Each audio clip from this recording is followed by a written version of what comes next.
Entonces, amigos de Estoy Aprendiendo, nuevamente en este espacio de patología general.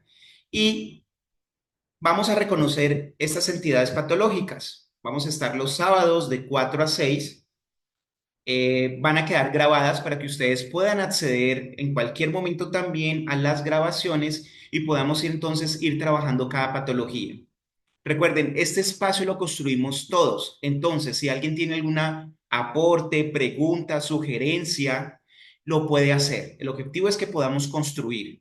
También es que podamos llevar todas estas entidades patológicas, esta fisiología, esta neurofisiopatología, si lo podemos decir, de estas alteraciones, lo podemos llevar a nuestros pacientes. Entonces, si aquí de los presentes quieren participar con casos clínicos reales, y que me puedan facilitar la información y que podamos trabajar en equipo con audiólogos, fisioterapeutas ocupacionales, docentes y podamos construir un caso clínico que les pueda ayudar o que podamos compartir y que nos pueda ayudar a poder apropiar los conocimientos que vamos a trabajar, sería genial.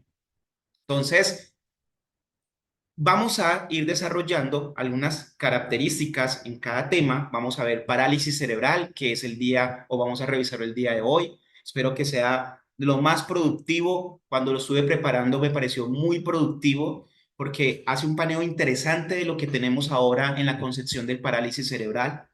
La próxima semana vamos a ver síndrome Down. Todos los que han trabajado síndrome Down y que quieran compartir casos, ¿cierto? Videos o algo y podamos meterlo, genial, están bienvenidos. Trastorno déficit de atención con hiperactividad, el 8 de febrero.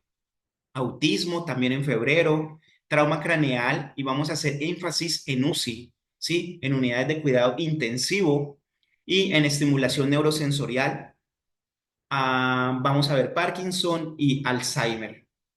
Entonces, en ese orden de ideas, es que podamos ir desarrollando cada temática. Les voy a pasar información en el grupo de WhatsApp, les voy a pasar como todos los artículos que yo utilicé para poder construir estos espacios y al final podamos entonces certificarnos. ¿Cómo nos podemos certificar? Certificar es completamente gratis. El objetivo es que podamos hacer un examen. Entonces, cuando terminemos todo el proceso en marzo, o sea, ya en abril, la primera semana, les voy a mandar un link de la evaluación para que ustedes lo puedan hacer.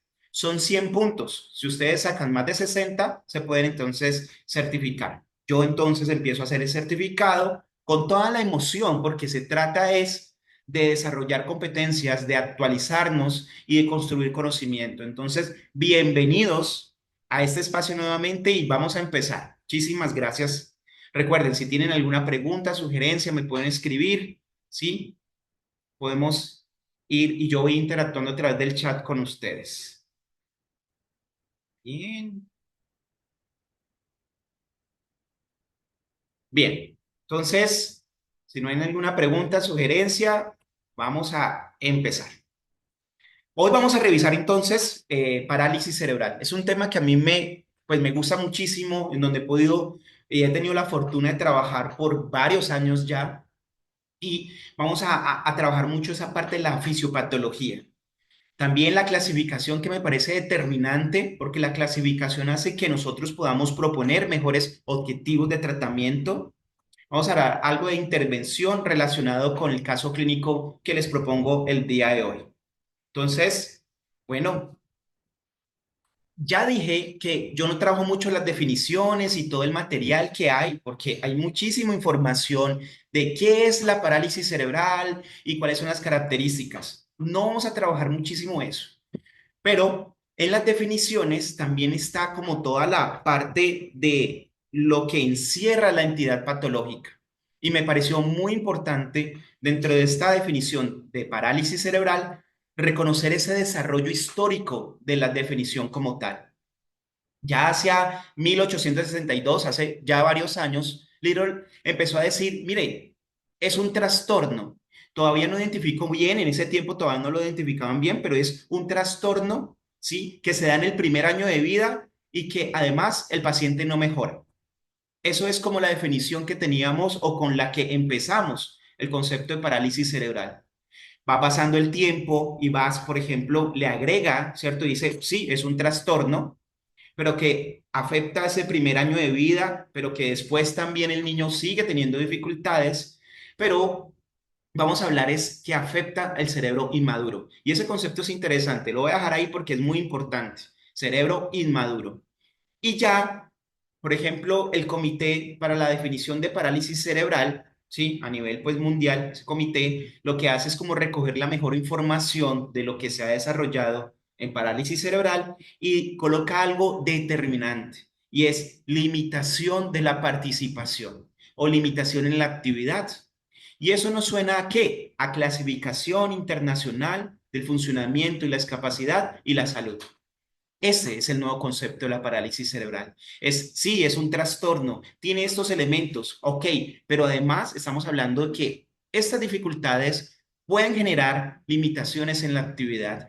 Y eso es lo que tenemos que ver cuando nosotros estamos trabajando con un paciente con parálisis cerebral. ¿El tono muscular es importante? Sí, el tono muscular es importante. ¿Modular el tono muscular es importante? Sí, modular el tono muscular es importante. Pero ¿para qué va a modular ese tono muscular? ¿Para qué va a mejorar la función manual? ¿Para qué? Esa es la pregunta. ¿Para disminuir la limitación en la actividad? Ok, ¿para mejorar su participación social? Oh, eso es diferente. Y en eso es que nos movemos ahora. Entonces, así un resumen de esa definición es que, primero, un trastorno, que es una serie de características relacionadas a una alteración, ¿sí? Que no tiene cura, que no es una enfermedad, que no se contagia, eso también es importante. Ya después entonces reconocemos que lo que afecta es el movimiento, a- afecta es la postura, pero que está en un cerebro inmaduro. ¿Qué decimos un cerebro inmaduro? A nivel sensoromotor, hablamos de un cerebro inmaduro a partir o antes de los 6 años, entre los 0 y 6 años. Pero eso dice que la parálisis cerebral, o también se denomina parálisis cerebral infantil, es entonces más o menos entre los 0 y 6 años. ¿Por qué? Porque ahí se están reorganizando todas las funciones o los engramas que van a determinar la función sensoromotora.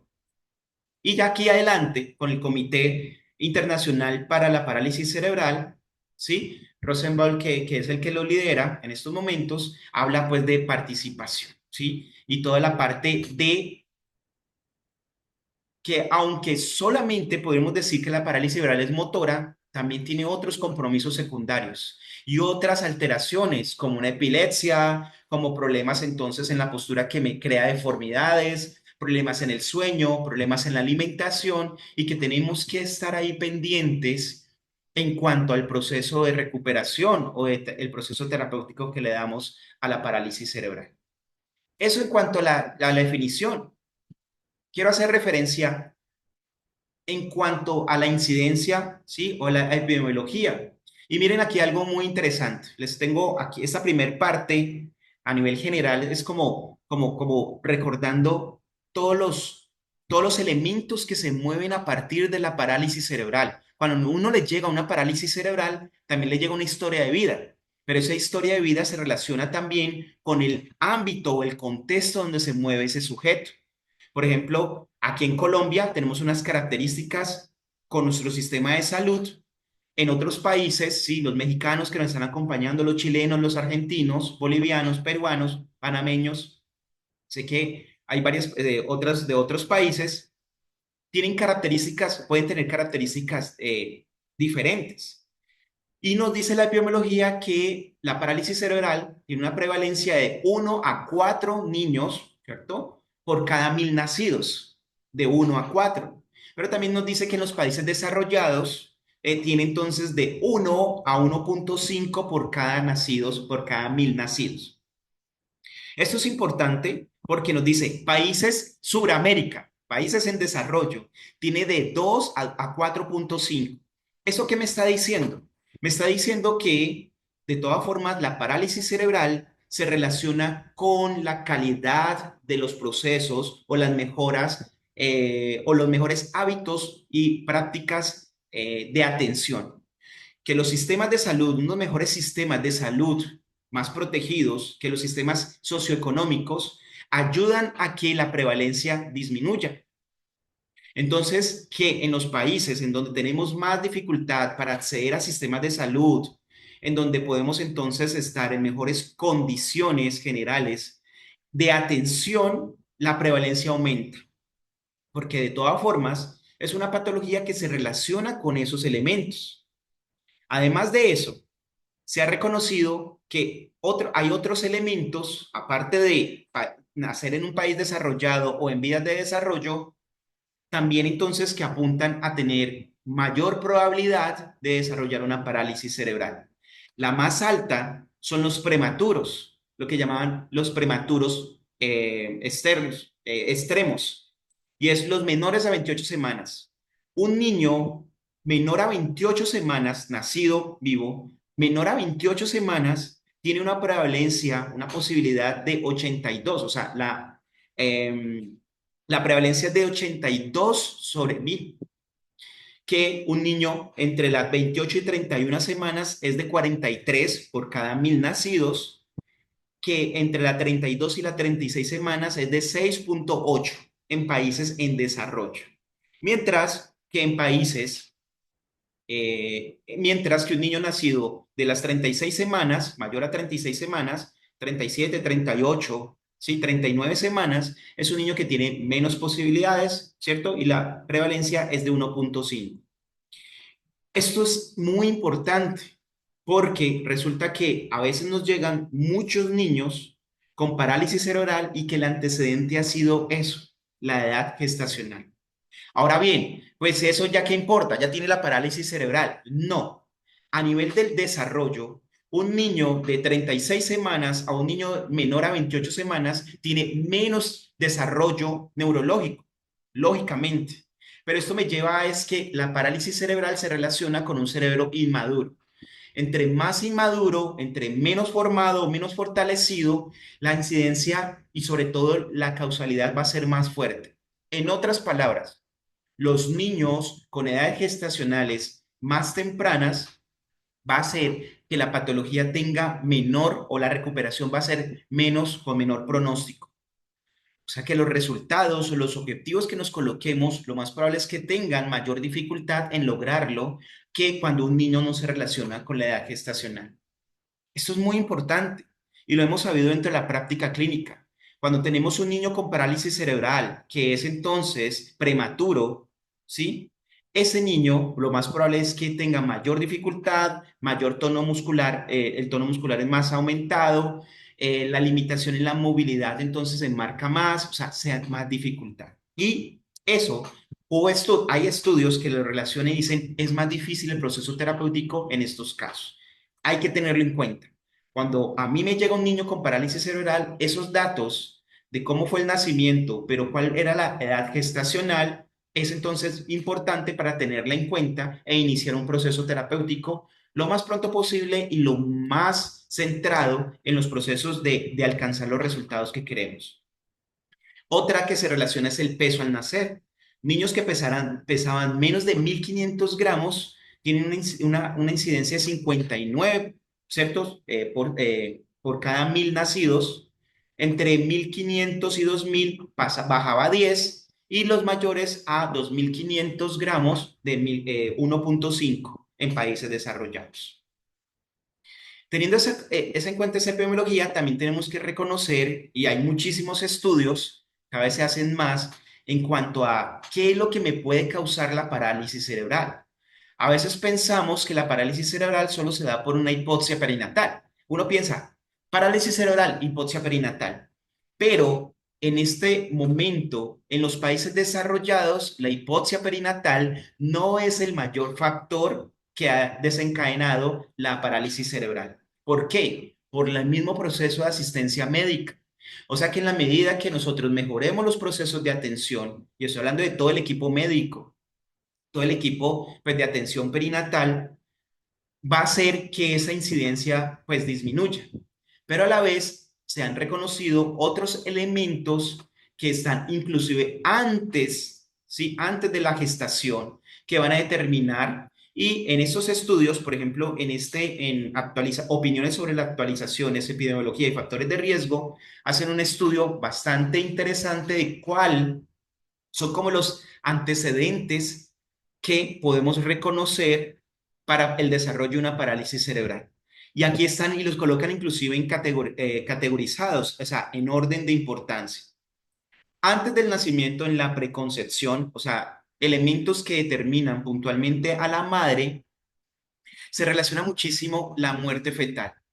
Los abortos espontáneos, ¿sí? Cuando una mujer ha tenido varios abortos espontáneos, aumenta significativamente. Lo que pasa es que no hay incidencias como tal, o al menos no las encontré. Si alguien las tiene, súper, pero estuve revisando y traté de ser como juicioso en eso y no encontré como los datos exactos, ¿sí? La prevalencia, pero que lo que más puede dar son los abortos espontáneos. Cuando la madre ha tenido abortos espontáneos, entonces encontramos que hay una predisposición o puede ser una incidencia importante de parálisis cerebral.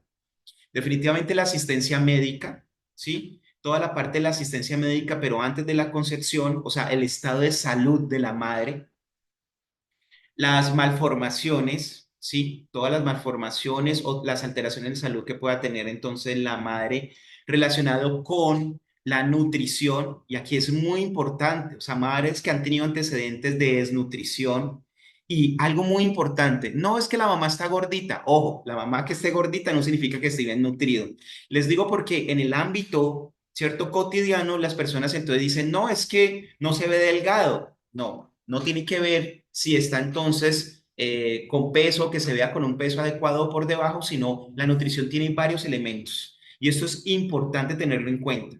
La nutrición, y se ha encontrado que la nutrición, cuando yo estuve, por ejemplo, si mi madre sufrió de desnutrición y me tuvo en grado de desnutrición, aún así cuando yo desarrolle procesos de alimentación adecuada, cuando yo esté grande y cuando yo tenga a mi hijo, eso va a influir en el proceso entonces de nutrición. O sea, la alimentación de la abuela y los niveles nutricionales de la abuela en el momento de las concepciones van a determinar al nieto. Eso es tremendamente importante. Porque es, no, yo me alimento ahorita, sí, pero ¿cuál es tu antecedente? ¿Cómo fue entonces también tu infancia y cómo fue la nutrición, sí, con tu madre? Entonces, esto es importante tenerlo en cuenta, no solamente es en el momento de la concepción. Y pues todo tipo de enfermedades. En el momento ya prenatal y en la parte de la gestación, lo que más se encontró, y aquí bastante interesante, es la genética. Entonces me pueden decir, Glusman, pero ¿cómo así? No hay un gen ya especificado que diga que este gen es el de la parálisis cerebral. Y además, si un niño con parálisis cerebral tiene otro, o sea, tiene progenia, tiene un niño, entonces le va a dar parálisis cerebral porque no es congénito o hereditario. No, pero sí se han encontrado algunos cromosomas y genes que se relacionan, que son neuroprotectores para favorecer la parte del nacimiento, ¿sí? O la organización cerebral en el momento de la gestación. Sí, si en el momento de la gestación, cuando yo me estoy formando, tengo una limitación o una cascada de genes que no van a ser neuroprotectores, va entonces a dificultar mi adecuado desarrollo neurológico. Entonces, sí, se ha encontrado una serie de marcadores genéticos y epigenéticos que pueden favorecer la parálisis cerebral. Por eso hay niños con parálisis cerebral. Cuando uno hace toda la revisión, no tuvo hipoxia, la mamá estuvo bien alimentado, el estrato socioeconómico, la madre no tiene un antecedente que uno pueda reconocer así como, entonces, ¿de dónde vino la parálisis cerebral? Ok, y entonces ahí es donde se han hecho estudios y sí se han encontrado marcadores genéticos. Tengo el artículo para que los quieren profundizar. Sí, es bastante teórico, bastante pesado en la parte genética, pero es para que lo tengamos en cuenta. Es muy interesante esa parte de la genética y la epigenética. ¿Sí? Muy bien. El embarazo múltiple también, y los que hemos atendido parálisis cerebral sabemos que un embarazo múltiple, y entonces más múltiple, pues entonces tiene mayor riesgo, ¿cierto? Trillizos, eh, gemelos, si hay antecedentes o hay una predisposición o hay una mayor incidencia, el embarazo múltiple. Y hay otro dato que uno puede decir, pero ¿cómo es posible? Pero la parálisis cerebral, hay una relación entre 1.4 a 1, la parálisis cerebral en cuanto a ser varón a ser hembra. Todavía, o al menos yo no lo encontré, todavía no se ha colocado como por qué, cuáles son las características específicas desde la fisiología, pero sí hay una mayor tendencia a tener mayor lesión o a encontrarse niños con parálisis cerebral que con niñas con parálisis cerebral. Y hay una relación de 1,4 a 1, que pues en un tamaño, o sea, en una muestra grande es importante, es como tenerla en cuenta. Y el abuso de las sustancias, el tabaco, la heroína, ¿sí? Son elementos bastante importantes a tener en cuenta en el momento de la gestación. Todos lo sabemos, pero pues se sigue dando el alcohol, el tabaco y las sustancias, y eso genera o hay una predisposición entonces a tener alteraciones que pueden terminar en una parálisis cerebral, y todos lo sabemos, en otros trastornos del desarrollo. Entonces, es un dato que hay que tener en cuenta. Ya al momento perinatal, un antecedente, ¿sí? Es el bajo peso. Ser prematuro de bajo peso, ya habíamos hablado, es bastante riesgoso. La hipoxia perinatal, que de todas formas, aunque en los países desarrollados ha disminuido muchísimo, acá lastimosamente lo mantenemos. O sea, la incidencia por hipoxias perinatales, o sea, en el momento del nacimiento, del nacer, en que el niño tenga esa dificultad respiratoria y que se ponga cianótico y eso genere una lesión, todavía se da. Por eso hoy yo quiero hacer como un reconocimiento interesante a esa parte de la hipoxia perinatal, y hablando un poco más de la fisiopatología de la parálisis cerebral. Las encefalopatías de cualquier tipo, las meningitis, las ictericias, las hipoglicemias, todas están relacionadas con parálisis cerebral, y a nivel postnatal reconocemos como el stroke, o sea, los accidentes cerebrovasculares, las malformaciones vasculares, las cirugías, las meningitis, las convulsiones son entonces, pues crean o predisponen o pueden llevar entonces la consecuencia de una parálisis cerebral. Muy bien. ¿Cómo vamos ahí con esta primera parte? Porfa, me pueden comentar. Estoy hablando muy rápido, estoy emocionado. ¿Vamos bien? Espérenme, yo los debo acá. Sí, bien. Listo, gracias. Bien. Eso hay que repasarlo. Entonces, hasta ahora estamos dando un repaso. En la clasificación de la parálisis cerebral, en estos momentos se maneja, ¿cierto? Varias clasificaciones. La parálisis cerebral se clasifica según la fisiología, o sea, el tipo de lesión. Se clasifica también tono muscular. A nivel topográfico también se hace una clasificación, y a nivel funcional, ¿qué es la recomendación? O sea, dentro de los consejos, y sobre todo el Consejo Europeo para la Parálisis Cerebral, que es una organización muy interesante y muy importante a nivel europeo, pero que influye a nivel académico todo el mundo, lo que está diciendo es, hagamos clasificaciones funcionales, ¿sí? Y desde Estados Unidos han como liderado toda esa propuesta, es una propuesta americana, en cuanto a cómo podemos reconocer ese nivel funcional de los niños con parálisis cerebral. Entonces, eso básicamente es a nivel fisiológico, y por eso iba a ser esa clasificación a nivel fisiológico. La que más reconocemos es esa de la lesión perinatal, esa hipoxia perinatal, ¿cierto? Esa lesión perinatal hipóxica isquémica. Y es todo lo que sucede básicamente cuando un niño tiene una deprivación en el oxígeno. Recuerden que cuando nosotros estamos en el útero, nosotros no respiramos aire. Nosotros hacemos un proceso de intercambio gaseoso, o sea, respiramos a través del cordón umbilical. Y cuando nacemos, por eso tenemos que llorar, porque cuando lloramos, entonces el aire entra, nuestros pulmones se expanden y ahí es donde empezamos a respirar. Por eso tenemos que llorar. Ese llanto básicamente se relaciona con una ventilación o una respiración fuerte que me permite el proceso ventilatorio. Listo, eso en resumen.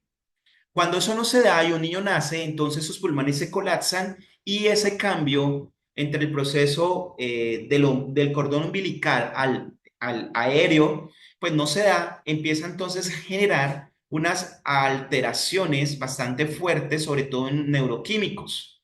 Esos neuroquímicos empiezan entonces a generar estrés en la neurona y algo aquí muy interesante. De todas las neuronas que tenemos en nuestro cerebro, las que son más susceptibles a la pérdida de oxígeno o a esta cascada hipóxica son las neuronas motoras. Unas neuronas que llaman neuronas de Bell, que son neuronas tremendamente grandes y que se encargan con o están relacionadas con el movimiento voluntario. Estas neuronas se mueren rápidamente, ¿sí? O son muy susceptibles. Recuerden que las neuronas se conectan a través de otras neuronas con sus dendritas. Estas dendritas se rompen rápidamente cuando falta oxígeno. Por eso un niño cuando se queda sin oxígeno, pues empieza entonces, o en el momento perinatal, empieza a tener esa deprivación y empieza entonces esa cascada que afecta principalmente la mitocondria y la mitocondria entonces empieza a dañar el tejido. Esto, pues entonces genera, como les decía, una cascada que implica muchos neurotransmisores, el aspartaco, el glutamato, y rompe la membrana. Y cuando rompe la membrana, entonces lo que llamamos necrosis, o sea, matamos a la neurona, se muere. Hay a veces que no todas las neuronas se mueren, sí se mueren y gran cantidad, pero no se mueren, sino que quedan hipóxicas, quedan lesionadas. Esas neuronas lesionadas, pues tenemos posibilidades todavía de generar, ¿cierto? Otra vez arbolización dendrítica, o sea, trabajarlas con la estimulación. Por eso la estimulación es determinante. El proceso de estimulación terapéutica es determinante y familiar. Esto es muy importante, pero cuando está en necrosis, entonces esa necrosis lo que hace es que esa neurona con el tiempo va entonces a desaparecer y cuando desaparece deja unos vacíos y esos vacíos desconecta todas esas conexiones que teóricamente deben de darse o dificultan todas esas conexiones que deben de darse más adelante en el desarrollo neurológico o en el neurodesarrollo. En otras palabras, ¿qué es esto? Es que el cerebro queda cortado, ¿cierto? Cortado o separado, como en islas. Y esto es un problema grande. Es un problema grande porque las islas en el cerebro se mueren, porque se desacondicionan o se dejan de estimular. Neurona que no esté conectada, no esté funcionando, se muere por desuso. ¿Por qué les muestro toda esta cascada? Porque lo que tenemos que prevenir en la mayoría de los niños con parálisis cerebral es ese desuso. Por eso las recomendaciones de todo el proceso de intervención es empezar lo más pronto posible. Lastimosamente voy a hablar de Colombia. A veces dentro del proceso de diagnóstico nos demoramos muchísimo y niños que han tenido estas lesiones se demoran en iniciar procesos terapéuticos. Además, los padres de pronto no tienen, perdón, los padres de pronto no tienen el conocimiento para brindar una adecuada estimulación y eso genera entonces una pérdida de esas conexiones y se va perdiendo y además se va a generar un proceso entonces bastante complicado que se llama anoikis. Ahora vamos a revisar eso de anoikis. No queremos que aparezca anoikis en el cerebro de un niño, ¿sí? Entonces, porque eso nos va a generar muchísima más limitación. Por eso hay niños que tienen tanta dificultad para recuperarse posteriormente. Otra cosa interesante que quería mencionar acá es que ¿por qué decimos que la parálisis cerebral, aunque es motora, es una parálisis cerebral y es motora, compromete otras funciones o más adelante van a comprometer otras funciones a nivel entonces sensorial o a nivel cognitivo o a nivel entonces de asociación? Porque básicamente la asfixia que lesiona la corteza cerebral, el telencéfalo, está comunicado directamente con el tálamo y recordemos que el tálamo está conectado con otras estructuras. El tálamo es el receptor sensorial de todos los sentidos, menos el olfato, pero de todos los sentidos es el conector, es el punto de relevo. Entonces, todas las sensaciones en una parálisis cerebral se van a ver de una u otra forma afectadas. ¿Qué tanto? No lo sabemos, pero se van a ver afectadas. Esto es importante esto es importante tenerlo en cuenta porque además de eso se va a afectar estructuras como el putamen y recuerde que el putamen es entonces núcleo de la base. El putamen que es exclusivamente motor también se relaciona con el globus pálido, el interno y el externo, y con el subtálamo que dan información al núcleo caudado. Todo esto es lo que llamamos núcleos de la base y el núcleo caudado lo que va a hacer es entonces conectarse a través de muchísimas pues, estructuras como el mesencéfalo, el tallo cerebral, el mesencéfalo, pero va a llegar directamente o de una forma reflejada a la parte frontal.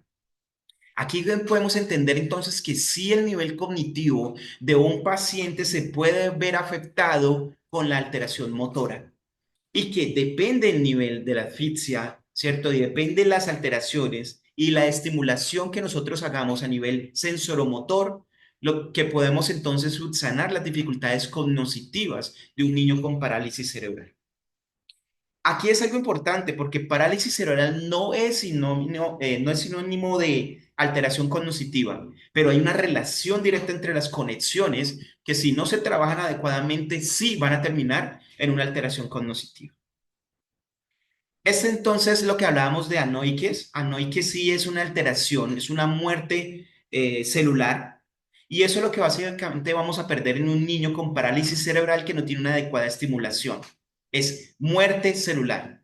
La apoptosis es la muerte celular programada, que está bien, pero con alteraciones, con las islas que yo les decía, lo que va a terminar es una anoiquis. Y esto no es bueno porque cada vez entonces va a generar mayor limitación a nivel funcional. Y se dice que la NOIC está relacionado con el número, con el nivel de ADGAR, ¿sí? Que es toda la parte del examen inicial, después de puntuación de ADGAR, que se hace cuando un niño, pues entonces está recién nacido en el momento del parto. Entre más bajito la puntuación, pues entonces es un niño que lo más probable es que va a tener mayor limitación y lo más probable es que se puede proyectar con mayor nivel de pérdida a nivel de las conexiones neurológicas por un anoiquis. Entonces, esto es importantísimo, esto tenemos que manejarlo inmediatamente. Los pediatras lo manejan muy bien y son los que nos direccionan para poder nosotros sanar de una forma inmediata, ¿cierto? A nivel de esta dificultad a nivel del proceso terapéutico, o sea, con la estimulación. Otra clasificación de la parálisis cerebral es por el tipo de lesión, ¿cierto? Por el sitio de lesión, perdón. Cuando la corteza se daña, el paciente tiende a aumentar el tono muscular y terminar con una parálisis cerebral espástica, ¿sí? Las parálisis cerebrales espásticas se pueden también clasificar según la extensión. Entonces, según la extensión, entre más grande va a empezar a comprometer más segmentos corporales. Entonces, una parálisis cerebral espástica puede comprometer un lado del cuerpo. A eso le llamamos entonces una hemiparesia. Si compromete una mano, por ejemplo, le podemos llamar una monoparesia. Si compromete más los miembros inferiores que los superiores, y ojo, digo más los miembros superiores que los superiores, perdón, entonces estoy hablando de una diparesia. Cuando compromete los cuatro segmentos corporales, estoy hablando de una cuadriparesia. Recuerden que el término paresia significa limitación en la movilidad, ¿cierto? En esa movilidad, no plejía. Plejía significa limitación completa en esa movilidad. Entonces, por eso los términos paresia y plejía, pues entonces tener, deben de manejarse adecuadamente dependiendo de las características. Yo puedo encontrar una plejía o puedo encontrar una paresia. También a nivel de entonces, ese es en cuanto a la corteza. Pero también el paciente puede tener es una lesión cerebelosa. Cuando tiene una lesión cerebelosa, entonces encontramos que es una alteración básicamente que tiene unos signos cerebelosos. Por ejemplo, va a tener una disartria, dificultad entonces en el equilibrio, temblor, dificultad en el movimiento de los ojos o nistagmus. Todo eso lo llamamos signos cerebelosos. A este tipo de parálisis cerebral con alteraciones o características cerebelosas las vamos a llamar una ataxia. Entonces se clasifica como una ataxia. O a veces la lesión se centra en los núcleos de la base o en toda la estructura de los núcleos de la base, ¿cierto? Puntualmente el núcleo caudado del putamen o el globus pálido o en algún lugar de esos. Pero eso genera entonces ya una alteración en la regulación del movimiento. A esto le llamamos entonces una distonía. En parálisis cerebral normalmente también la llamamos una coriatetosis o una tetosis. Depende de las características del movimiento que tenga el paciente. Entonces, así podemos clasificar la parálisis cerebral en el sitio de lesión, según el movimiento o el tono muscular que tenga y según la extensión o según los segmentos corporales afectados. Pero también hay unas nuevas clasificaciones y, por ejemplo, esta, que es el Consejo para la Parálisis Cerebral de Europa, que les decía que es un grupo bastante interesante e importante en cuanto a la atención de los niños con parálisis cerebral, pues tiene como este algoritmo. Esto es un algoritmo para ellos, ¿sí? Es un algoritmo. Y el algoritmo lo que me dice es, primer pregunta, y es muy sencillo. Primera pregunta, ¿está aumentado el tono muscular? ¿Sí? ¿En dónde? ¿En más de unas extremidades? ¿Está aumentado? Sí. Ah, bueno, si está aumentado, entonces puede ser, si está aumentado y está afectado ambos lados del cuerpo, ellos no hablan de cuatro extremidades, sino ambos lados del cuerpo, un lado y el otro lado, entonces están hablando de parálisis cerebral espástica bilateral. De eso ellos hablan de espástica bilateral. Si no está afectado, entonces solamente está afectado un lado del cuerpo, entonces ¿qué es? Una espástica unilateral, lo que nosotros llamamos o llamamos hemiparesia. Ah, pero no, el tono muscular no está entonces, no está persistentemente, ¿cierto? Hacia arriba, sino que el tono varía. Ah, ¿cómo así que varía? Entonces sí, o bueno, si varía, entonces puede ser, tiene entonces, si el tono varía, vamos a ver qué es entonces una disquinesia. ¿Cierto? Si tiene una disquinesia y vemos que es básicamente que hay una disminución del movimiento con un aumento del tono muscular, pero como hacia la torsión y movimientos muy repetitivos, entonces vamos a hablar que es una parálisis cerebral, listo, distónica. Eso básicamente. Entonces decimos, es una parálisis cerebral distónica. Pero si además de eso hay como entonces un movimiento rápido, ¿cierto? Y el tono muscular entonces es muy irregular y predecible, pero también sinuoso, ¿sí? Entonces vamos a decir que es una corioatetosis. Es una parálisis cerebral corioatetósica. Si el tono muscular no varía, sino que se ve como disminuido, ¿cierto? Si el tono muscular se ve como disminuido, entonces hay una hipotonía. Si esa hipotonía es generalizada y hay unos signos de ataxia, o sea, básicamente coordinación, los signos cerebrosos que hablábamos ahorita, si hay signos, entonces es una parálisis cerebral atáxica, ¿sí? Tiene una ataxia. Si no es entonces, si es hipotónica, no es generalizada y no hay signos cerebelosos, entonces no clasificable y tendríamos que empezar a revisar con la historia clínica qué sería, pero lo más probable es que sea otro tipo de alteración a nivel motor. Es lo más probable. Y entonces, o sea, se vuelve a hacer el algoritmo, se evalúa para poder establecer, pues, qué tipo entonces es. Entonces, aquí encontramos las parálisis cerebral espástica, que puede ser bilateral o unilateral. Podemos encontrar la disquinesia o podemos encontrar la parálisis cerebral atáxica. Esta es la clasificación que el Consejo Europeo de Parálisis Cerebral Europeo pues recomienda hacer y pues que entonces ahorita está influyendo mucho a nivel teórico y es como están llegando como los nuevos documentos en cuanto a la clasificación de la parálisis cerebral. Muy bien, qué pena, yo voy preguntando acá. Muy bien, comente, ¿cómo estamos? ¿Alguna pregunta hasta ahora?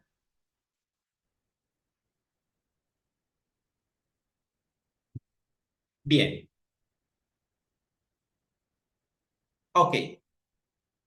Entonces, ahora vamos para clasificación funcional. Esta clasificación, y aquí voy a hacer como un poco de énfasis porque es bastante interesante. Esta clasificación funcional, o sea, al final la pregunta es si tiene atetosis, si tiene ataxia, si tiene espasticidad y qué. La pregunta es, ¿qué hace? Y recuerde que ahorita estamos en este momento como en el ámbito clínico es, ¿qué hace? O sea, ¿qué participa? Eso es lo que básicamente, pues a la mayoría de terapeutas, pues debe importarnos y a los padres de familia les importa y al final el paciente le importa. Está espástico, pero ¿hace algo? Ah, es que por la espasticidad no hace nada. Pues depende. Yo conozco pacientes muy espásticos que hacen muchas cosas y otros pacientes que no son espásticos y no hacen muchas cosas. Entonces, eso depende de muchas características y entonces al final la recomendación es que pues se coloque un papel más funcional dentro del proceso. Dentro de ese paciente funcional o dentro de esas características funcionales, entonces tenemos estos sistemas de clasificación.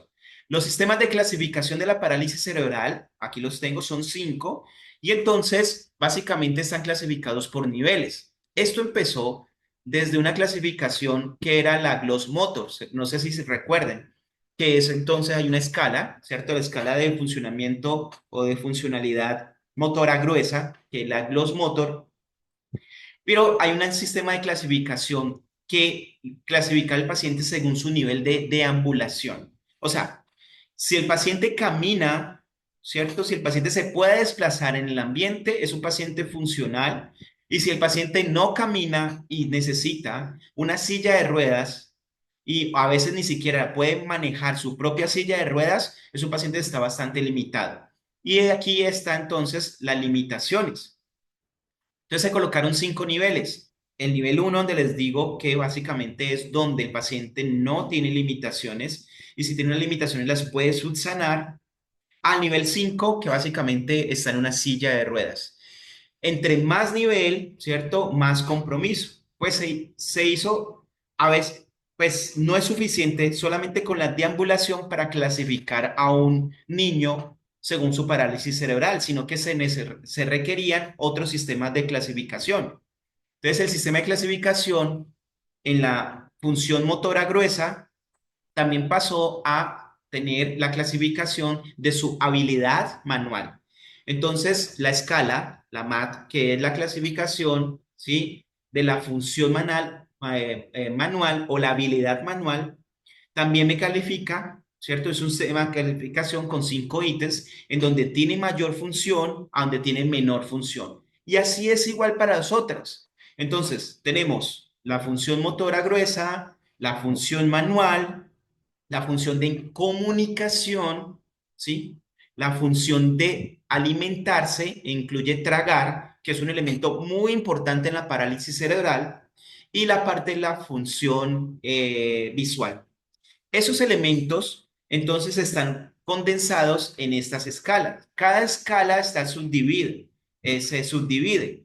Lógicamente hoy no alcanzaríamos a revisar cada escala, tendríamos que hacerlo en otro espacio, pero es para que ustedes puedan ir a revisar. Entonces, por ejemplo, yo soy fonoaudiólogo, ok, entonces voy a revisar muy bien, me imagino la de la función de comunicación y la función entonces de alimentarse y beber, ¿sí?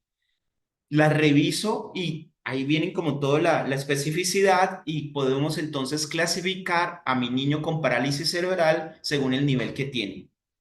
La función visual, la función entonces manual, que la podemos hacer perfectamente los terapeutas ocupacionales y los fisioterapeutas que tienen muy buenas herramientas para la clasificación a nivel de la función motora gruesa. Esa es como la recomendación. Igual, lo ideal es que se hagan equipos de trabajo y que las instituciones empiecen a trabajar y a clasificar a sus pacientes con niveles funcionales. Ahora vamos a ver, pues, una recomendación de trabajo, entonces, pues, sería genial. Pero para la clasificación, pues, se deben de utilizar también herramientas que me llevan, ¿cierto?, a la evaluación. Lo bueno es que una buena clasificación me está dando también, o se debe a una buena evaluación. Esa evaluación puede utilizar, por ejemplo, la medida de la función motora gruesa, ¿sí? La escala de Alberta la puedo utilizar porque es una escala que me lleva, pues, a poder inferir si el niño puede tener riesgo neurológico o no, no para clasificar, no es para parálisis cerebral, pero me puede, si un niño tiene como una sospecha, o tengo sospecha, me puede dar. Y lo bueno es que Alberta me dice es en qué está fallando más, si en sus cargas de peso, si en su movimiento gravitatorio, si en la estabilidad, o sea, en qué está fallando el paciente. Y eso es muy interesante a nivel del proceso terapéutico. Aquí también podemos utilizar la clasificación internacional del funcionamiento y la discapacidad. Y todas estas herramientas están en nuestros canales de YouTube, en nuestro canal de YouTube, las cuales pueden acceder, están completamente gratis. Y si ustedes, por ejemplo, yo quiero ver Gloss Motor, entonces me escriben y para que puedan ver los motos. Quiero ver a Alberta, entonces pueden ver a Alberta y clasificación internacional del funcionamiento y las capacidades de la salud también la tenemos en el canal de YouTube para que sea complementario y puedan empezar a revisar lo interesante que es clasificar los niños con parálisis cerebral. Bueno, no todos, no solamente los niños con PC, pero en este caso, los niños con PC en este nivel de funcionamiento. Eso nos facilita mucho el trabajo, la medición de resultados y las estrategias terapéuticas que podemos utilizar. Y quería mostrarles el Hammersmith, que es el Hain. El Hain es una escala supremamente interesante y es la que más se está utilizando a nivel de pediatría. Los pediatras la están utilizando muchísimo, pero ahorita se ha extendido a que los terapeutas podamos utilizarlo y bueno, de eso, de ese espacio va a ser muy chévere que podamos tener un trabajo de la HAN. Entonces, ¿cómo hago la evaluación? Las escalas que les mostraba, la historia clínica, el examen de los pares craneales es determinante, sí, pruebas específicas y, bueno, ahí trabajar la parte de la HAIM. Les digo la HAIM porque vamos a revisar, inclusive ya tenemos fecha de trabajo para la HAIM. HAIM vamos a revisarlo el 10 de abril. El día de hoy vamos a hacer un curso de entrenamiento de 3 horas, pero ahí es donde vamos a desarrollar esa visión así rápida, pero específica, con una de las mejores herramientas a nivel mundial de lo que es para establecer el nivel de desarrollo o de impacto que puede tener entonces un niño que va a desarrollar parálisis cerebral o que creemos que puede desarrollar parálisis cerebral. Entonces están cordialmente invitados ese día. Dentro de todo ese proceso hay que reconocer entonces que la parálisis cerebral tiene unos signos positivos y unos signos negativos. Aquí aclaro, los signos positivos no es que sean buenos, los signos positivos en la patología hacen referencia a que son casi muy específicos, o sea, que uno que diga, uy, esos son clave dentro de la parálisis cerebral. Y es que, pues, las alteraciones del tono muscular es clave en una parálisis cerebral. Si no tiene alteraciones del tono, entonces uno podría decir, pues me cabe duda que no, probablemente no sea una parálisis cerebral o estamos evaluando inadecuadamente o en ese momento está pasando algo con el sujeto. Las alteraciones del tono son determinantes para saber, no solamente para clasificar, sino entonces para poder entonces hacer el tratamiento y dirigir el tratamiento en la parálisis cerebral. El reconocimiento también que de la disinesia o la alteración del movimiento. Esa alteración del tono me llevan a esa alteración del movimiento voluntario. El gran problema del niño es que no puede tener o sea, al menos movimiento voluntario, coordinado. La hiporreflexia es también entonces una alteración muy característica de la parálisis cerebral y que tenemos que ir regulando porque es debido a la sobre todo a la hiperreflexia, que tenemos la mayoría de los reflejos mantenidos en la parálisis cerebral que entorpecen muchísimo el proceso terapéutico. Recuerden que a veces uno de los tratamientos más bien tradicionales de la parálisis cerebral era manejar, ¿cierto? Facilitar la integración de los reflejos, pero a veces esa integridad refleja no se logra, básicamente es porque la respuesta a nivel de los tendones o a nivel de toda la musculatura refleja del sujeto es demasiado alta y lo más probable es que no vamos a poder integrar esos reflejos. Por eso es que nos toca crear otras estrategias de intervención, ¿sí? Mucho más a la función para poder tratar de subsanar esa dificultad. Y otro signo positivo es la alineación. La alineación, lastimosamente, es la que me lleva a deformidad. Ojo, tener parálisis cerebral no es deformarse. Un niño no se deforma por parálisis cerebral. Yo eso lo aclaro porque a veces lo he tenido con los familiares, con otros profesionales y hemos tenido esa discusión. Y es que la parálisis cerebral deforma y la parálisis cerebral no deforma, deforma la desalineación. Ah, es que la parálisis cerebral genera desalineación. Sí, pero la alineación se puede combatir con la alineación, o sea, con un buen proceso terapéutico, con una vigilancia constante, podemos entonces trabajar y prevenir que la desalineación y por lo tanto la deformidad no se dé. Ah, difícil con el sistema educativo. Ah, bueno, sí, nuestro sistema de salud, nuestros procesos terapéuticos, bueno, pero no debería pasar, o sea, dentro de un proceso no es por la patología, sino por todas las características generales que se dan. Entonces, a eso hay que tenerlo en cuenta. Las consecuencias o los signos negativos que se dan en una parálisis cerebral, hay una debilidad muscular que entorpece muchísimo porque yo puedo tener el tono muscular alto, pero tener poca fuerza muscular. Y eso es un problema grande, porque ¿cómo entonces empiezo a trabajar y fortalecer la parte muscular sin alterar o aumentar más ese tono muscular, sobre todo en los espásticos? Eso es un problema grande, porque cuando trato de aumentar la fuerza muscular, también se me aumenta la espasticidad me aumenta, me disminuye la movilidad y disminuye la movilidad es generar entonces mayor retracción y por lo tanto menos función. Entonces es súper complicado en esa parte, entonces hay que tenerlo en cuenta.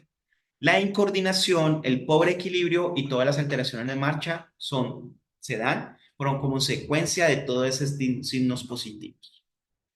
Bien, entonces aquí yo quería pues hablarles de un caso, ¿sí? De María. María tiene 5 años, tiene un diagnóstico, bueno, si no dieron el diagnóstico, pero vamos a mirar qué diagnóstico según las características que nos da. Eh, está aquí, vive aquí en Colombia, nos hizo la derivación y nos compartió pues toda la orden médica, pues nuestro jefe, que es entonces fisiatría, estoy hablando como terapeuta, entonces los fisiatras son los que nos generan, ¿cierto? Todo el proceso pues y nos direccionan el proceso terapéutico, aunque puede ser remitido de un neurólogo, pero lo ideal es que fisiatría nos apoye como todo el proceso y nos guíe en el proceso de rehabilitación.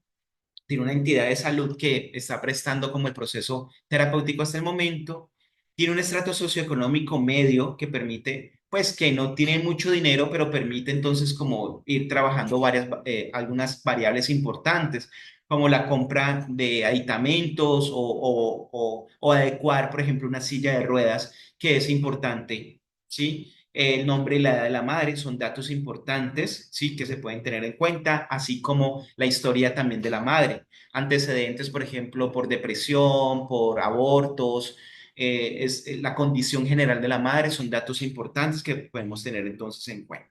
Muy bien. Entonces, bien, yo quiero parar hasta aquí, que vamos a mirar el caso, pero no sé si tengan alguna pregunta, sugerencia, por favor, que todavía me están escuchando para poder entonces revisar este casito. ¿Cómo vamos? Sí, sí, todavía estoy con ustedes. ¿Qué es? Ok, listo, Valeria, Rubí. Bien, bien, vamos a aplicar lo que hemos visto. Lo que hemos visto, vamos a ver cómo vamos a aplicar en este caso. Vamos a ver cómo nos va. Entonces, listo, muchísimas gracias. Primero, pero entonces lo que podemos hacer es como crear una guía, ¿cierto? Una guía de atención en ese paso a paso. Este es un niño con parálisis cerebral. Y entonces ya fue diagnosticado. Cuando fue diagnosticado, pues entonces nos lo diagnosticaron y nos dijeron, sí, fue diagnosticado y tiene tono muscular aumentado. Él tiene el tono aumentado. Cuando tiene el tono muscular aumentado, puede entonces ser espástico, puede ser hipotónico, que se llama una ataxia, puede tener una tetosis, ¿sí? Puede tener entonces, pues, puede ser mixto, eso entonces puede tener por el tono muscular. O puede tener entonces por distribución topográfica, puede tener una hemiparesia, una cuadriparesia. Lo que se hizo en este caso es utilizar entonces el Consejo Europeo para la Parálisis Cerebral. Y entonces, en el Consejo, para tomar la decisión, se encontró que este paciente, el tono muscular entonces, perdón, el tono muscular varía. Créeme que me perdí acá, ¿sí? Que tiene entonces una hipocinesia, que tiene aumento del tono muscular, pero con hipocinesia, que además tiene torsión y tiene movimientos repetitivos. Entonces, como tiene esas características, una hipocinesia, un aumento de tono muscular, una torsión, movimientos repetitivos, Entonces, podemos decir que tiene una PC distónica. Entonces, eso fue el diagnóstico. Lógicamente, esto se hizo con el equipo terapéutico y con el médico, con fisiatría, pues encabezando el equipo. Y entonces, el paciente tiene una PC distónica.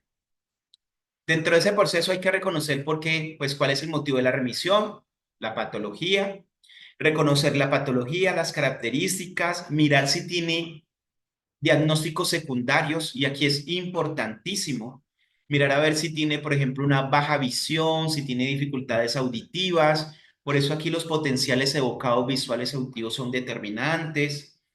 A tener en cuenta la historia natural de la patología. ¿Qué es la historia natural de la patología? Lo que hablábamos. El tono muscular aumentado me va a disminuir la movilidad. Disminuir la movilidad me va a llevar a que el segmento se quede quieto.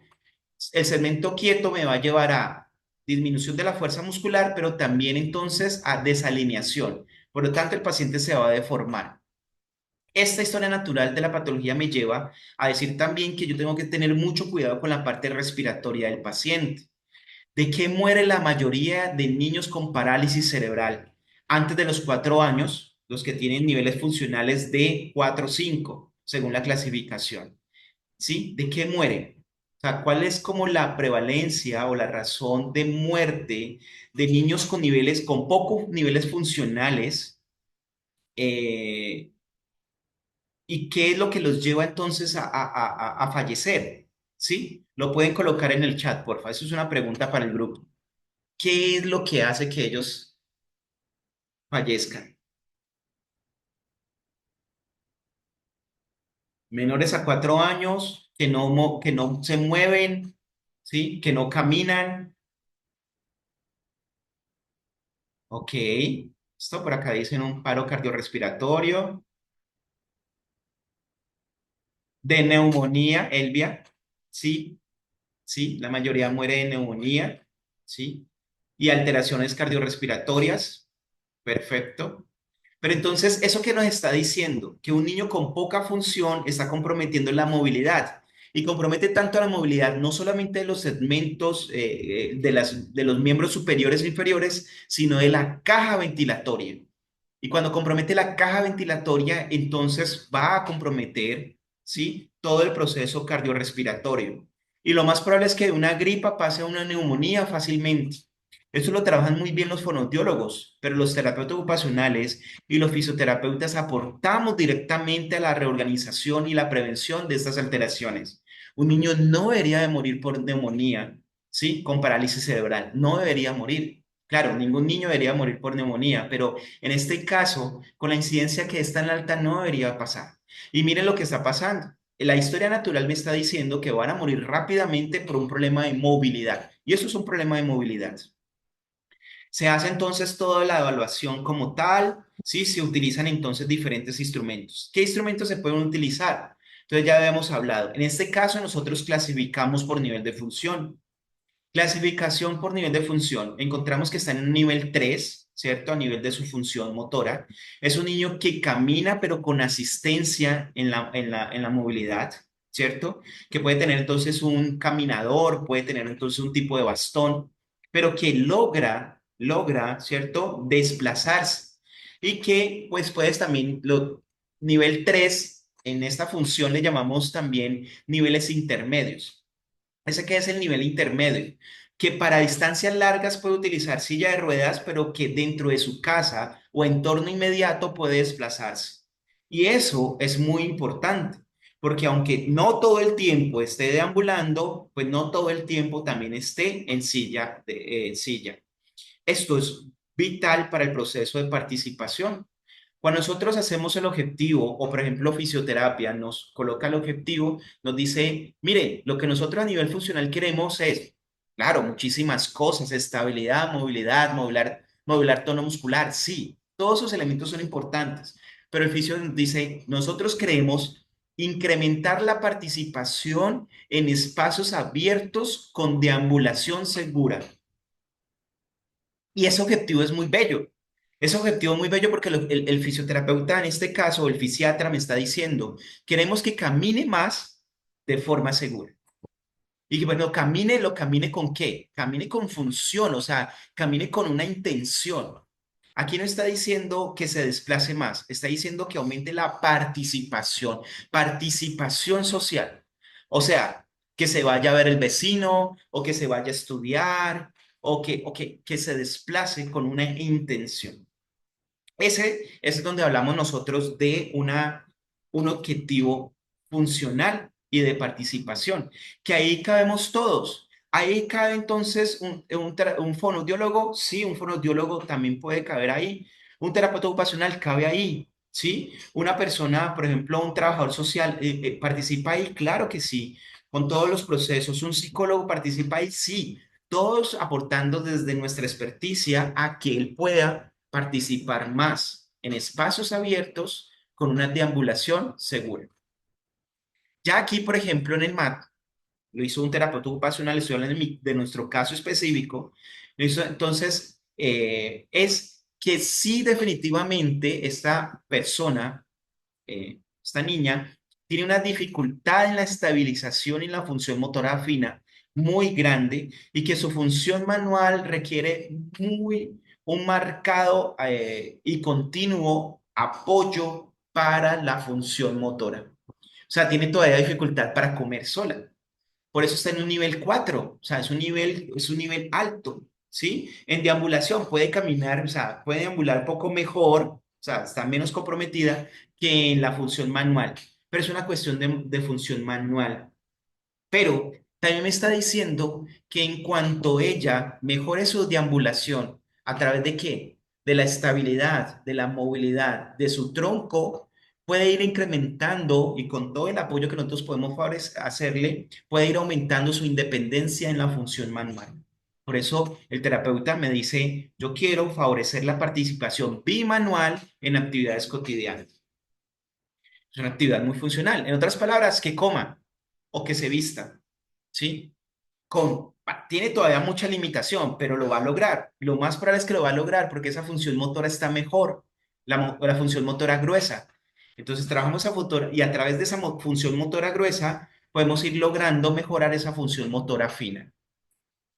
En la función del lenguaje, ¿sí? Aunque el lenguaje es motor, en la parte de comprensión ella no tiene ninguna dificultad, se las pilla todas. Es una niña que tiene un nivel interesante, funcional, a nivel cognitivo. En la comprensión está muy bien y en la comunicación ella logra comunicarse. Está lenta en el proceso de organización oral, me dice el fonoaudiólogo, está lenta, pero logra comunicarse. Y ojo, aquí hay dos cosas interesantes. Logra comunicarse con la familia y logra comunicarse con desconocidos. Aquí hago la aclaración porque a veces la familia llega y dice, ella habla y se comunica muy bien. Y entonces la mamá, y él dice, ella dice cualquier palabra y la mamá le entiende todo, pero uno no le entiende. Y una cosa entonces, y mire la diferencia entre el nivel 3 y el nivel 2 es que si ella se comunica con la familia, tendría nivel 3 pero casi la gente de afuera no le va a entender. Pero si la gente de afuera le entiende, la familia también, entonces ya estaría en un nivel 2, o sea, está menos comprometida. Y eso se trata el nivel. ¿Y qué me dice la fonoaudióloga? Me dice mantener y mejorar los niveles de interacción con el entorno. Interacción. O sea, no me habla solamente de comunicación, interacción, ¿sí? Que es lenguaje. También en la parte de la ingesta, ella está tragando bien, porque es un tragar, beber, y está comiendo, tiene algunas limitaciones y sobre todo tiene supervisión, o sea, está ahí con una supervisión. Además, tiene un problema, es que aunque ella puede tragar, toda la parte del agarre, ¿cierto? El agarre, la función manual, no está bien, es donde está más comprometido. Ojo, ahí es muy importante, porque aunque el terapeuta, el fonoaudiólogo puede entonces decir, yo voy a mejorar la ingesta, ¿cierto? Mejorar la ingesta de alimentos, no lo va a lograr sin la participación del terapeuta ocupacional que tiene que empezar a trabajar fuertemente la función motora fina, los alcances, en otras palabras, la función bimanual.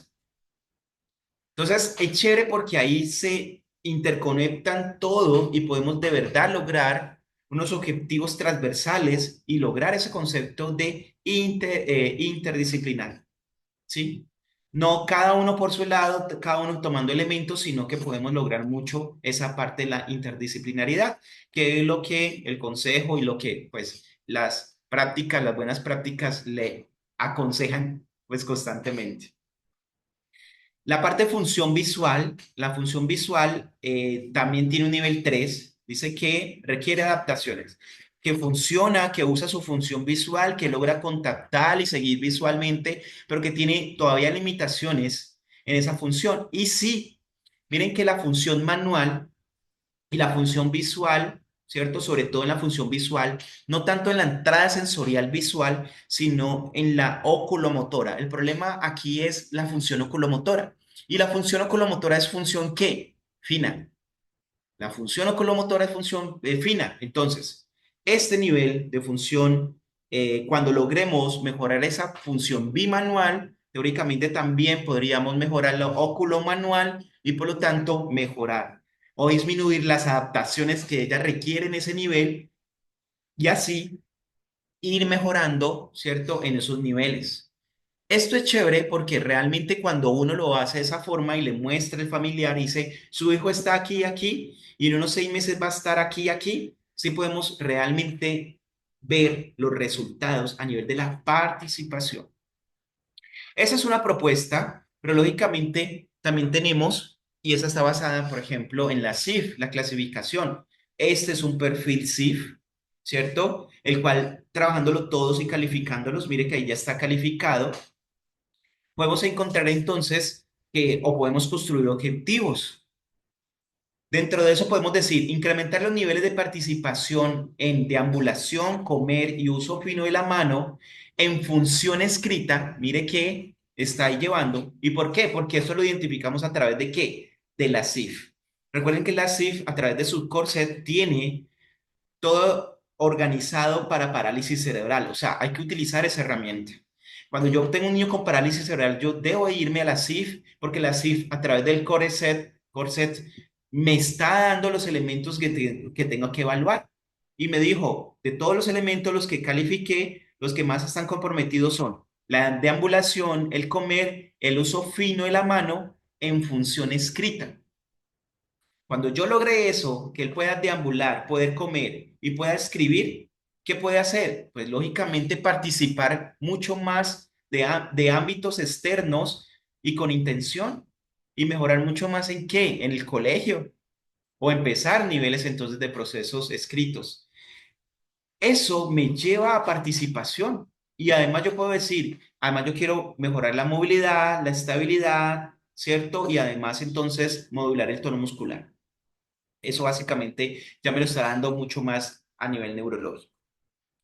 Si vamos entonces a hablar desde control motor, o sea, del marco de control motor, mire que les estoy mostrando modelos de intervención. Si nosotros vamos entonces a hablar desde control motor, recuerden que el control motor me dice, básicamente el control motor tiene que darse de forma eficiente con el menor gasto energético posible y tiene que cumplir esas reglas. Control cefálico, sedestación y bipedestación. La pregunta aquí es, ¿en dónde está ella?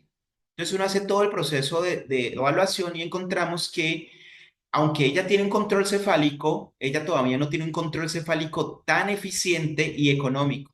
Entonces me dice, entonces yo tengo que evaluar la función vestibular o las activaciones de los músculos involucrados en el control cefálico. Entonces ya el marco de referencia eh, o de control motor me está diciendo, direccionando y decir, ella tiene 5 años, pero todavía le falta cosas por el control cefálico que hay que trabajar, porque si no está muy bien, probablemente la sedestación y la bipedestación. Entonces, profe, ¿yo no la puedo colocar en bipedestación? Sí, la puede colocar en bipedestación, pero para estimulación o para proceso sensorial, pero no para proceso terapéutico y no como objetivo. A este paciente, si no tiene bien el control cefálico, yo no puedo colocarle todavía objetivos de ambulación. Aquí el control motor me cambia radicalmente de eso. Pero si nosotros, digamos, encontramos que el control cefálico ya está eficiente de la mejor manera, entonces evalúo la función de sedestación. Y sí, aquí encontré algo. En toda parte hablamos de ambulación, pero estoy encontrando que en la sedestación ella todavía tiene dificultades para estabilizar. Algo muy importante para control motor en la sedestación no es el cómo se sienta o cómo está sentado, sino cómo logra el sentado. ¿Qué es lograr el sentado? Es que ella puede hacer la transición a sentado. Es muy diferente y esto es muy importante, terapeutas. Muy importante. Una cosa es que un niño esté sentado y otra cosa es que haga todo el proceso para sentarse él solo. Y la pregunta es, ¿se sienta por los dos lados? ¿Se sienta por el lado derecho y se sienta por el lado izquierdo? Y aquí toma mucha fuerza esa parte de las transiciones. Para control motor, esa parte de las transiciones consolida todos los ajustes posturales y los niveles neurológicos y motores que los niños deben desarrollar y que obviamente están alterados en los niños con parálisis cerebral, el cual hace una invitación a reconocer y trabajar. Entonces resulta que cuando se hizo la evaluación se encontró que ella no hace la transición. Por lo tanto, toda esa parte de la participación, ¿cierto? Y la función se va a hacer en sedestación. No se van a hacer actividades todavía para bipedestación.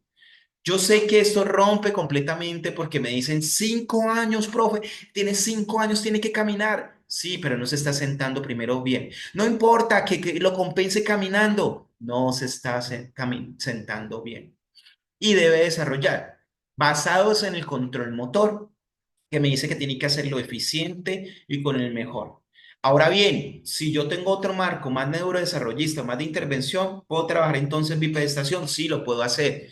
¿Está mal o bien? No, todas las técnicas y los marcos solamente son referencias para uno hacer el paso a paso. ¿Cuál es el mejor o peor?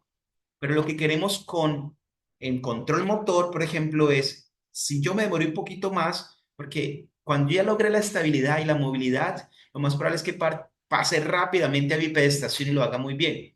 Pero es demorarle un poco más para que se haga de manera eficiente y económico, como dice el de control motor.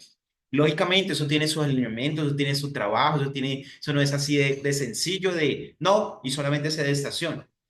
Pero en la medida que se trabaje y que todo el equipo trabaje, Fono trabaje, Fisio trabaje, Teo trabaje, rápidamente logra esa sedestación y esa niña sale.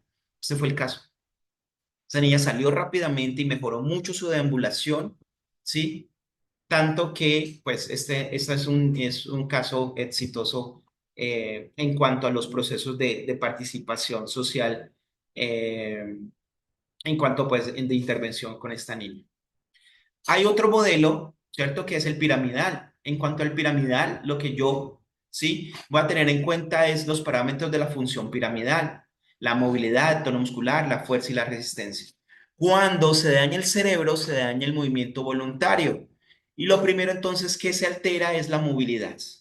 Después el tono muscular, la fuerza y la resistencia. Aunque la parálisis cerebral la identifiquemos muchísimo con el tono muscular, si es espástico, si es fluctuante, si es hipotónico, el, realmente lo que limita todas esas alteraciones del tono muscular es la movilidad. Por ejemplo, en un espástico se limita la movilidad. Sí, entre más espástico, menos movilidad tiene. Y entre menos movilidad tiene, entonces más espasticidad y por lo tanto más limitación en la función. Mantener la movilidad o lo más que se pueda de la movilidad en la articulación me ayuda a tener más posibilidades de modular el tono muscular y tener mayor función. Es un principio básico, es de piramidal. Entonces, hacer actividades funcionales, ¿cierto? Llevarlo a la función, no importa, no es que solamente va a quedar movilidad, sino llevarlo a la función me facilita eh, llevarlo a la función, pero desde la movilidad me facilita una regulación del tono muscular. Y todos lo sabemos.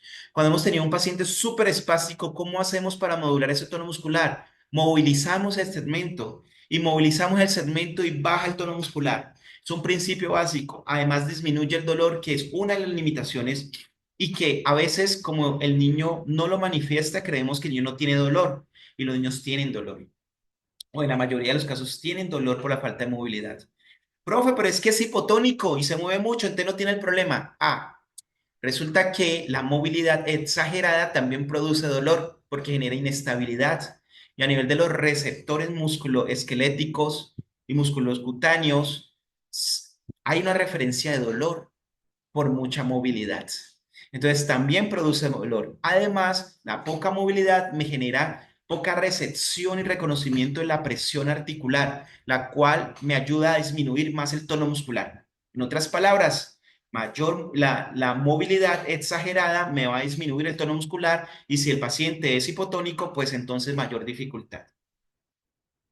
Entonces estamos creando un círculo vicioso, ¿cierto? Que lo podemos limitar a través de la movilidad, ¿cierto? En otras palabras, mantener rangos de movilidad articular es clave, mantener esa movilidad articular es clave dentro de los procesos de atención con parálisis cerebral.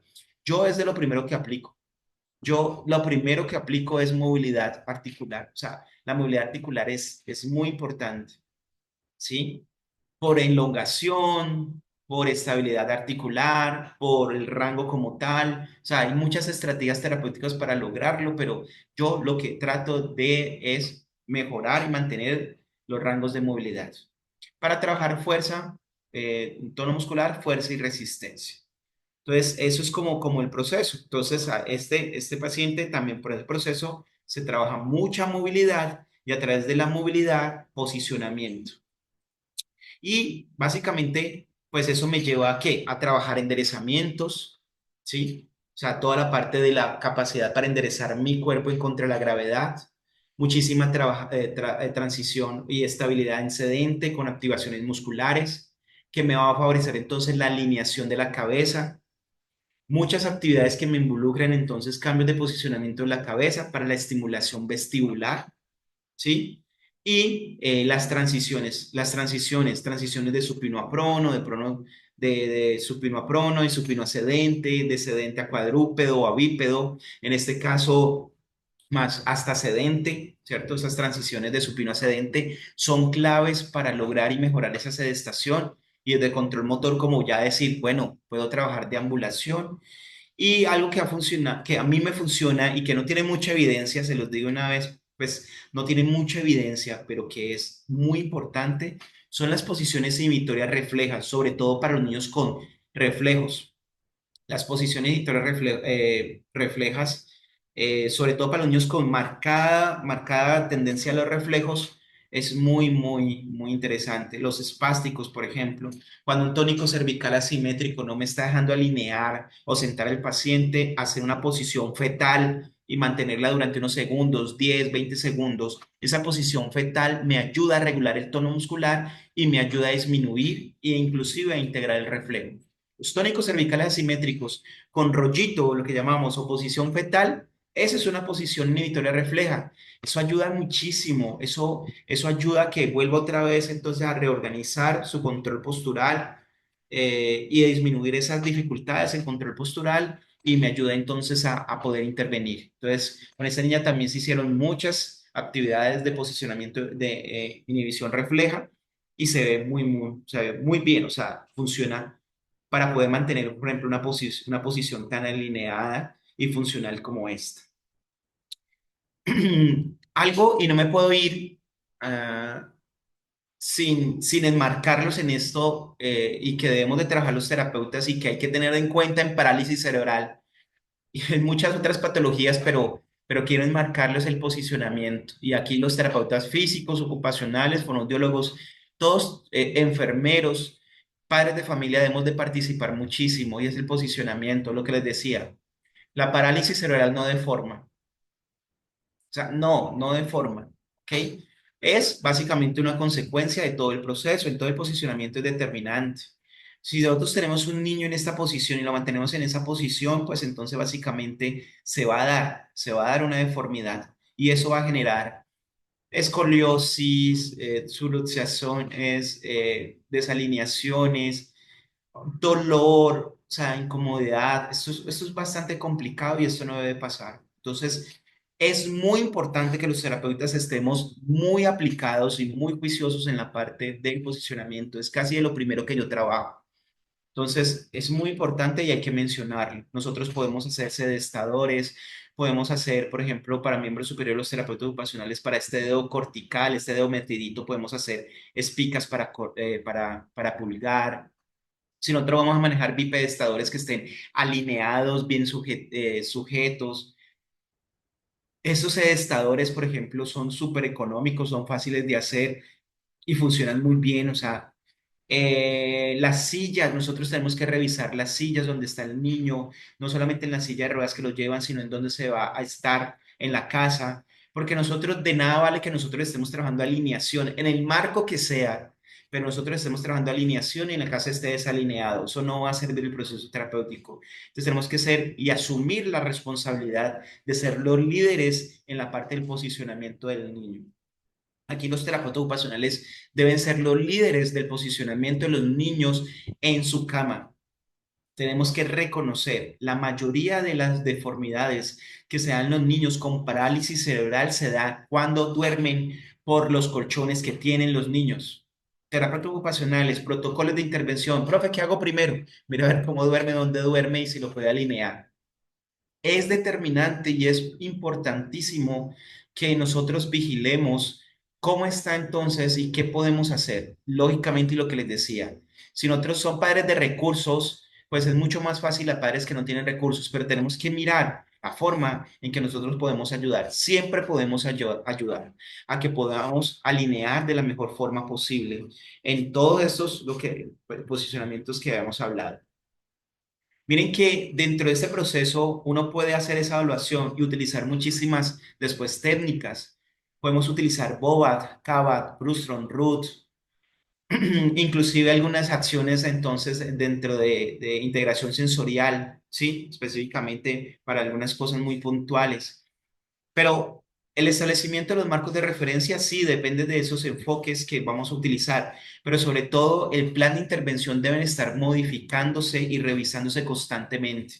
El plan de hace 2 años o 3 años ya no sirve, hay que revisar qué sucedió o qué ha sucedido con ese paciente y qué ha mejorado. Por eso en neurorehabilitación nosotros lo que hacemos es colocar planes muy, muy corticos. Los objetivos o los específicos son supremamente corticos, de 1 mes, 2, 3 meses, muy pequeñitos, pero que el paciente pueda o el familiar pueda vivenciar que ya hemos logrado y tratar de medirlo todo. Eso es lo ideal. Lo que no se mide no se sabe si progresa o no. Entonces es importante.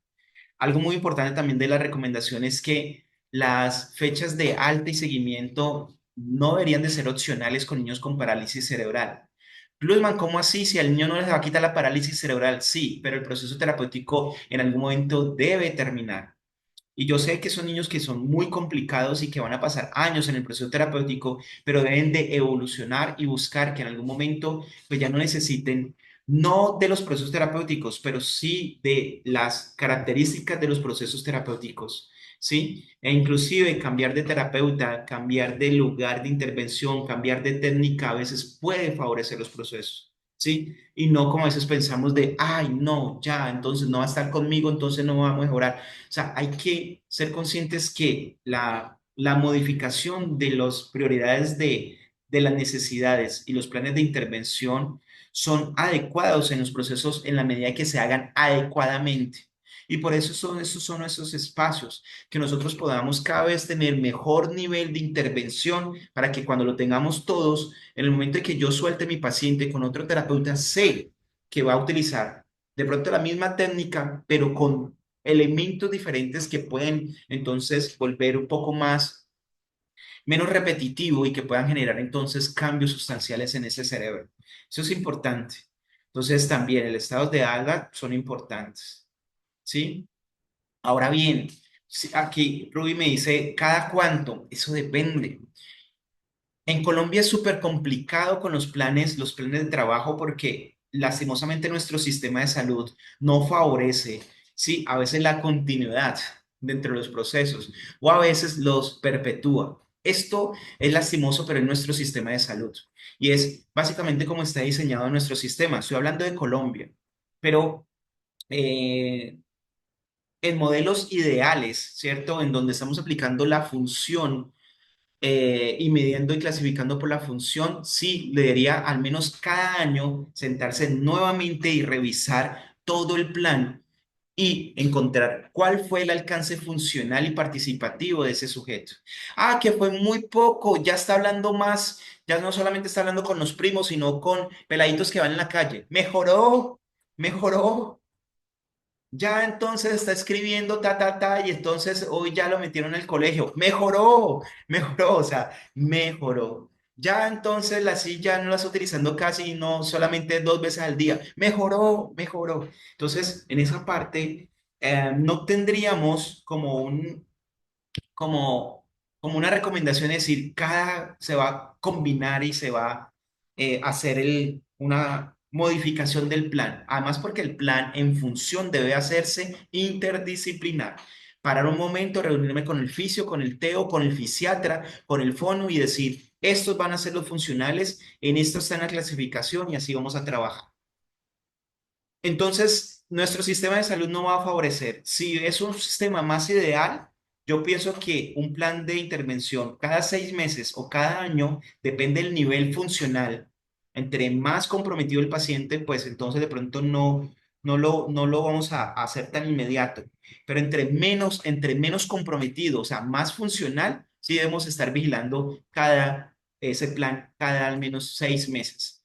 Mi parecer, cada 6 meses o cada año sí debería ser reunirse todo el equipo y volver a hacer todo un plan. Ese sería el ideal. Es así como se hace en Australia. Estuve leyendo y los australianos están haciendo cosas muy, muy bellas, desde la prevención de la patología hasta todo el proceso de inclusión. Está muy chévere lo que están haciendo, y así básicamente lo hacen a 6 y a 1 año, muy organizados, y solamente están haciendo procesos de función, que es lo que deberíamos de hacer. Pero recuerde que todas las otras herramientas también son muy válidas para lograr resultados en esos procesos. Entonces, básicamente, pues eso es lo que quería compartirles el día de hoy. Muy emocionado porque la primer clase, sé que vamos a ir mejorando en la medida de que otros terapeutas se vayan incluyendo y hagamos esos casos clínicos más vivenciales y más reales. Por favor, ayúdenme, podamos compartir. Espero que la información, que fue muchísima información, pues sea de validez. Porfa, compártanla, compártanla para que podamos hablar, pues no el mismo idioma, pero que podamos ir dando a conocer estos elementos, no porque sean los únicos o los que sino que sino que podamos ir creando, ¿cierto? Este espacio de conocimiento y que podamos más. Muchísimas gracias por facilitarlo, por estar acá en Estoy Aprendiendo. Recuerden darle me gusta, compartir el link de los videos. El canal de YouTube, a ver si podemos crecer este semestre y poder lograr a 3.000 participantes. Me he colocado eso como meta y bueno, vamos a ver si lo logramos. Gracias, gracias. No sé si tengan alguna pregunta. Que estén muy bien. Nos vemos en 15 días con síndrome de Down, que va a estar genial. Va a tener énfasis educativo. Muchísimas gracias. Hasta luego.